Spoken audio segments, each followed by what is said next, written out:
లేమల్లికెళ్ళి లేమల్లి bus వస్తుంది. లేమల్లికెళ్ళి 2 బాక్సులు mic amplifier తీసుకురమ్మన్నాడంట.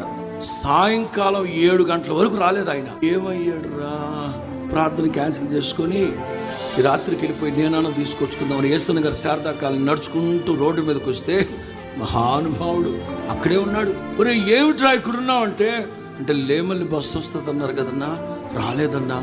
ఎందుకు ఆర్టీసీ ఏమన్నా స్ట్రైకా అంటే మాట్లాడుతుండగానే అమరావతి బస్సులు 2 వచ్చి ఆగి వెళ్తా ఉన్నాయి. బస్సులు స్ట్రైక్ ఇప్పుడు ఏమన్నా వదిలేరంటే లేదన్నా, అమరావతి బస్సులు అయితే రమారమి ఒక 23 బస్సులు వెళ్ళాయన్నా, మరి ఎందుకు ఎక్కలేదురా అంటే మీరు లేమల్లి బస్సు అన్నారు. నీ ఒకప్పుడు అలాంటి వాళ్ళని వేసుకొని రాత్రి మగళ్ళు సేవ చేసాడు కనుకనే వారిలో ఒంటరి అయిన వాడు సందేహమే లేదు. దేవునికి మహిమ కలుగును గాక.